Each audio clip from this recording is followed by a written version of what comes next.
today in Rich in Relationship. We're going to talk about laying the foundation for talking about sex in your marriage. If you want to maintain and grow your intimacy, you need to work through this. People have different ideas about whether they should or should not be talking about sex. They have different inhibitions and restrictions on what they can say. Welcome to another episode of Rich in Relationship. And we announced at the end of the last episode that we were going to talk about how to talk about sex. Why? Because this can be a tricky subject for the most intimate of marriages. People have different ideas about whether they should or should not be talking about sex. They have different inhibitions and restrictions on what they can say. You know, we have societal standards like don't kiss and tell, but apparently that can even apply to your marriage. And we want to encourage you to start talking about sex because communication, caring communication, is always worth having. Now, in outlining this segment on talking about sex, what I realized is there are different stages of marriage. And so talking about sex is different in each stage. And I'm going to dedicate this segment to understanding sex through the stages of marriage so that next episode, we're going to talk more about how to talk about sex in each stage. Does that make sense? So what are the stages of marriage? Basically, there are 6 or 7, depending on how you cut it up. I would say 7 no matter what, but the sex part might apply to 6 and not 7, or it might not. It really depends on where you come from. The first stage is in love. The second is newlywed. The third is the young children stage. The fourth is the school age children stage. The fifth is the launch stage. The sixth is the marriage building stage, we're going to call it. And the seventh is the guardian stage, right? And all of these correspond really to pre-children, presence of children, and launch of children, and what happens afterwards. And in our society, we don't talk about this stuff enough. So I think this is going to be a really important episode for you. All right, so let's get to it. Stage 1, in love. We all know this one. It's when you're completely focused on each other. You fall asleep at night talking to each other. The people at work are thrilled for you, but wish that you'd get back to work. That can go on for 1 to 3 years. Now, for some people, there is a high frequency of sex, exploring each other's preferences. I've heard guys refer to this stage as test driving the car before you buy it, which I think is a disgusting way to talk about it. It's like objectifying the other person. People experiment with living together in this stage, and they often don't get married, many people, until they've lived together and had some sex together. Now, I'm going to say there's a whole class of people out there who do not believe in sex before marriage, and they don't live together, and they don't have sex. For them, the in-love stage is going to have less overlap with, is going to have more overlap with the newlywed stage. For the people who are having sex before marriage and living together, there's going to be less overlap with the newlywed stage. But I want to be clear, there is a distinction between in love pre-marriage and in love newlywed. And the distinction is that once we get married, everything changes. So let's finish with this stage. Intense romantic feelings. You start developing routines that support spending quality time together. These routines are often disrupted by the newlywed stage. There's probably a high frequency of sex here if you're all for premarital sex. There's going to be some communication about desires and boundaries, right? You're kind of figuring it out. There's the level of inhibition really depends on where you grew up. If you grew up in a family where talking about sex was okay, then you're going to talk about it more. If not, you're going to talk about it less. Then inevitably, this leads to the newlywed stage, right? You get married, and what makes the newlywed stage really distinct is that in taking that vow, whatever your vows are, and doing that in front of witnesses and getting a license, you are declaring to society that you're entering into a new kind of relationship. Yeah, you were in love. Yeah, maybe you were or were not having sex. Maybe you were or were not talking about sex. But when you enter into the newlywed stage, it's a game changer. Because in essence, when you make that commitment, anytime we make a commitment, a big commitment in life, and we follow through on it, it changes who we are. It's just inevitable. But in the case of marriage, it changes who we are because it triggers a lot of programming we have about what marriage is that we got from our parents. It might trigger programming about how we don't want to be married based on our parents. It might trigger programming about qualities of marriage we do want based on our parents, but it's definitely going to trigger a reaction.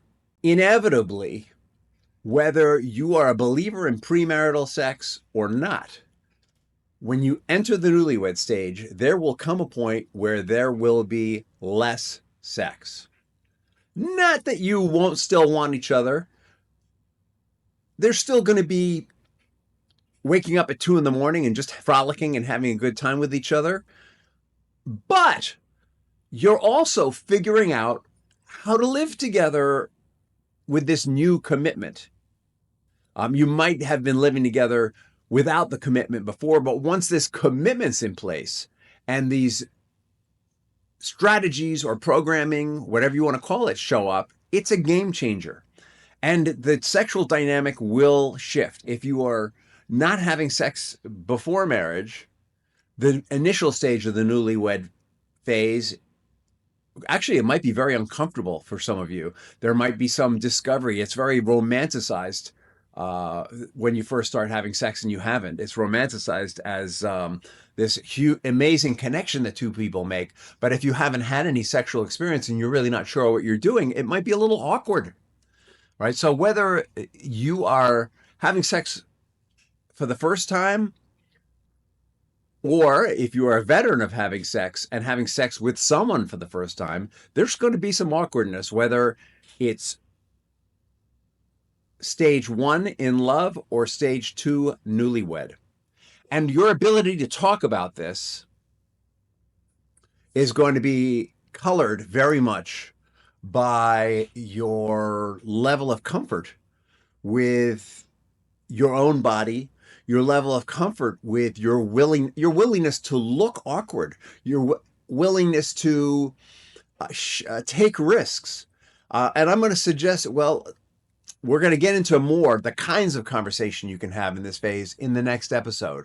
I just want you to wrap your mind right now around the fact that this transition to newlywed is huge. You'll start to develop sexual routines in the newlywed phase. In the newlywed phase, as you get into the later part of it, you're going to be figuring out who's going to be managing the household, who's supplying what, what's going on, where, and inevitably, it's going to lead to having young children. All right, so this is stage 3, the young children phase. The young children phase, whether you had premarital sex or not, is pretty much the same for everyone. It is a launch into the complete unknown. No matter how many books you read, no matter how many nieces or nephews you had in your life, the experience of having this unique child in your life is almost impossible to predict. There are going to be sleepless nights. There's going to be constant care. There's going to be new routines and responsibilities. Just as you establish routines in the newlywed phase, once you have young children, there's new routines. And for pretty much everyone, there's going to be a decrease in sexual frequency due to exhaustion and lack of privacy, right? Lack of privacy because you've got this new person living in your house. There's going to be a need for creativity and finding intimate moments. But honestly, for many people, there's going to be a need to discover the need.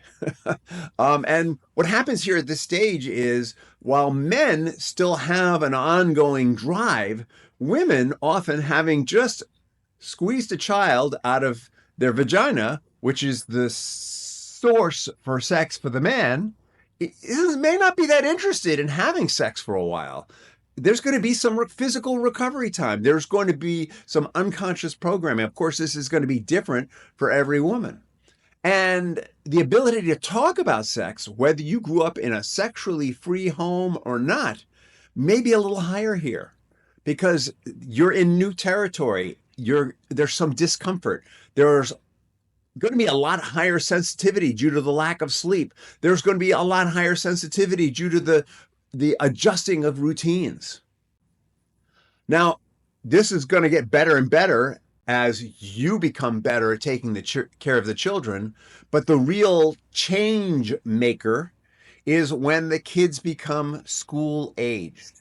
Right? School aged is the fourth stage of marriage. And what makes this a game changer is these kids are now out of the house regularly from 7 to 3, 8 to 4, or in some cases 7 to 6. All right. Mom or dad, whoever the primary caregiver is going to get a break from taking care of the children.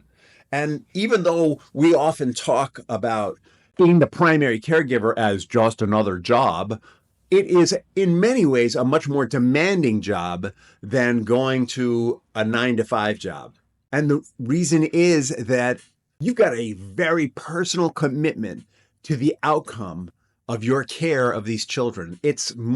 Raising children is more of an entrepreneurial experience emotionally, meaning that you've got a personal investment in the outcome. Whereas when you're working at a paid job 9-to-5 for somebody else, you're showing up, you're doing your time. Yeah, you've got some investment, but not as intense an investment in the outcome.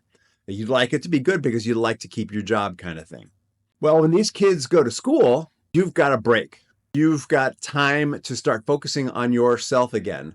You know, what happened in stage 3 was your personal individual development had a huge interruption, right? Relationships have 3 basic facets. There's the individual development of the mother, the individual development of the father, and the development of the relationship itself. Well, in that stage 3 moment with young children, there's almost no development of the relationship because you're just struggling to keep your individual self-care going in the face of having these children. But in school-age children, you now have the opportunity to really focus on taking care of yourselves as individuals again, because the kids are under the care of their teachers in the school system. And you can start to really think about, how can I build up this relationship? And here is the opportunity to reestablish regular sexual exchange, interchange, and there's an opportunity to talk about it.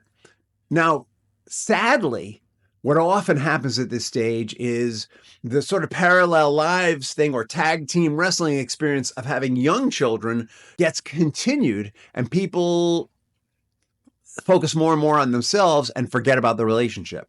So this is a big opportunity to talk. It's a big opportunity to reestablish intimacy. It's a big opportunity to get the relationship back on track if you are struggling to do it in stage 3, which most people are.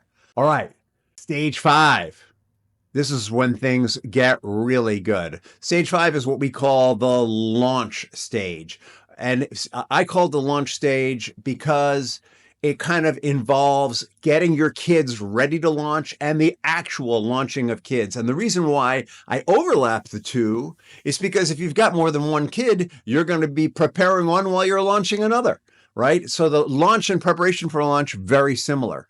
Similar in that all through the launch stage, whether they're living with you or in college or working on their own, you are preparing yourself to let go of their outcomes. Yeah, you always have an investment in them, but you get that they're becoming more and more responsible for themselves. That's what I mean by launch.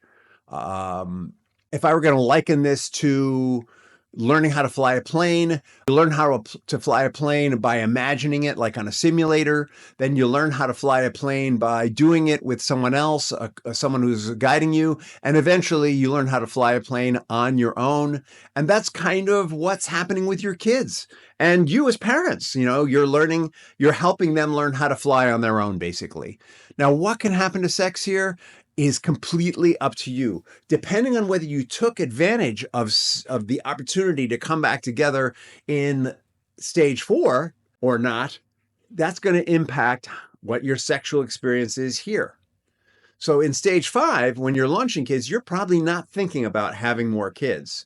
In stage 5, if you and your partner took the time in stage 4 to get reacquainted with intimacy and reestablish what it's for, because you're probably done breeding formally, it's probably more of a growing close together and having fun together kind of thing. If you took advantage of that in stage 4, this is a chance to really start taking some time together, right? Because your kids have become more and more self-managing. You might even be able to take whole weekends together without the kids. You certainly can take nights together without the kids. You've certainly got opportunities when they're off at birthday parties or camp or whatever. You begin to lay the foundation for sex post children, which is let me tell you, as someone who's having sex post children, it's actually really different, very enlightening, and kind of reminiscent of In Love in some ways.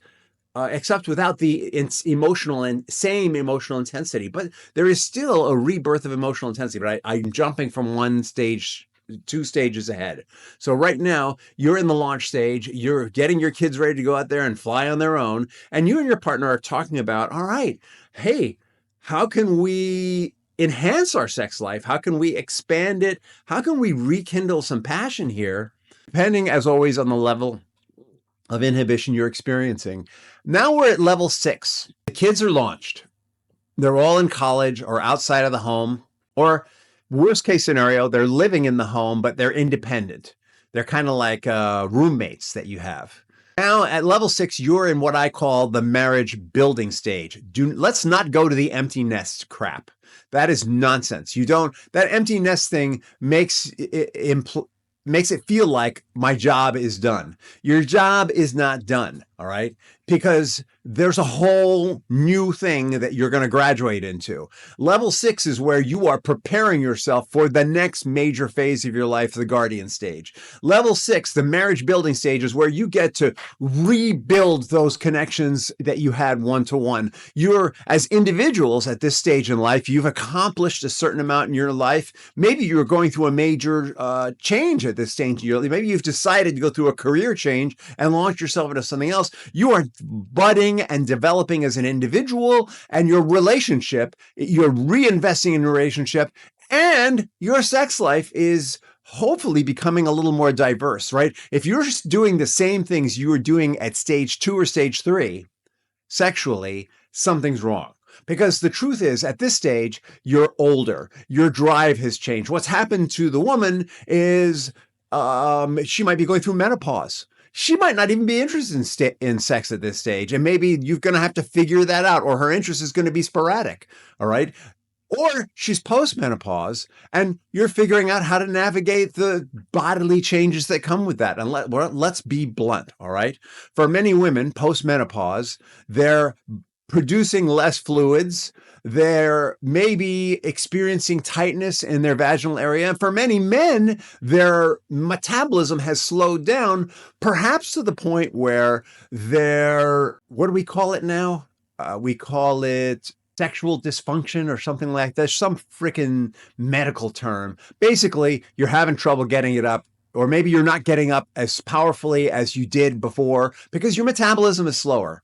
It's not that, and you're producing sperm, you're still functional, all right, but you just don't have the oomph that you used to because your body isn't producing that kind of blood pressure and blood flow that it once had. Maybe your prostate is growing or is getting in the way. And guess what? There's little blue pills for that if that's you. There are solutions for both of you in this stage. But this is the stage where you need to, if you want to maintain and grow your intimacy, you need to work through this. Kids are launched or are launching. You need to work through this together. And needs to be a lot of communication at this point. All right? If you're not talking about sex at this point, if you're just going, well, she's just not that interested, or, oh, he just can't. And you guys aren't talking because of shame or guilt or feeling inept or whatever, then it's not going to happen. The whole thing's going to fall apart. And there might be an addiction to pornography. There might be getting sucked into other interests, and the relationship, if you don't talk about either not having sex or how to have sex, if you don't actually talk about it, then there are going to be big challenges. You're probably moving towards gray divorce, which is not good for you, by the way. A gray divorce is such baloney and not good for your kids. Like, the fact of the matter is, if you have succeeded in raising kids together and you've been leading parallel lives and you're listening to this right now and you're at this stage, do not give up. There is still hope. Gray divorce is like saying, oh, you know what? I woke up one day and I don't know who the heck you are. Well, that's true and not true. Right? You don't know who that person is because you haven't been talking, but you can reestablish that relationship if you want. And I'm speaking as someone who was on the edge of that. All right. You can breathe new life into this relationship. And the truth is, you've got more shared experience and history with this person than you're ever going to have with anyone else. And I've helped a ton of people through this stage. All right. So you make it through the marriage building stage, and that is launching you into the guardian stage. And the guardian stage, my friends, is most of the rest of your life. All right. The guardian stage is where your parents are old enough so that you need to be looking out for them. You may have encountered some of this in the marriage building stage. It may be that your parents were just not doing well and you need to show up for them. But for a lot of people, this is going to happen in the guardian stage. And you're going to be looking out for the well-being of your adult children. You're going to be making sure that they have enough money for school, that they have the support that they need. Or if they're married, you're going to be showing up, setting up funds for the grandchildren. You're going to be making sure that there's family vacations. Or if you're not, you need to get on the ball here, right? This is the beauty of the marriage building stage. If you were in the marriage, if you were working your butt off in the marriage building stage, you were preparing for the lines of communication and shared vision that's going to make you blossom in the guardian stage. You will know how to handle your aging parents. You will be laying the foundation for being awesome grandparents, and you're probably still going to be having some really amazing sex. You might be having the best sex of your whole relationship, right? Because here's the thing about sex, and we're going to launch into how to talk about it with this statement. The thing about sex is it's hills and valleys, right? The reason why I do not poo-poo people who don't have premarital sex is because even when you test drive the car, all right, once you've driven that car for a while, you get bored of it. And bored is an unfair word. You get used to it. You know what to expect. And the joke of this is the car is constantly changing, right? If the car is the sexual experience and the sexual experience is being fed by two individuals, the two individuals are constantly changing and growing.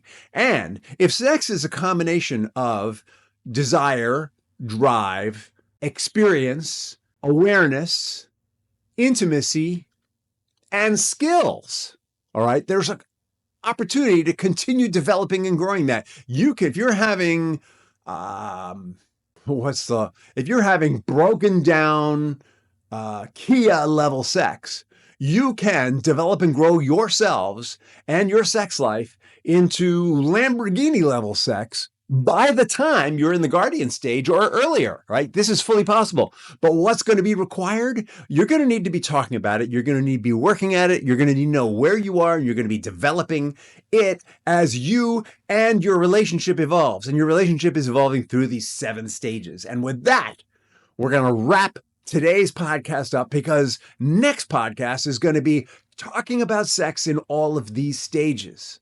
Looking forward to seeing you. I hope that this has been helpful for you. You know, we're building programs around these stages where we used to just treat couples as couples. We're finding that each stage needs its own unique program. Come to us if you need help with this. Hey, and subscribe to this podcast, because we're going to keep producing juicy segments like this in the future.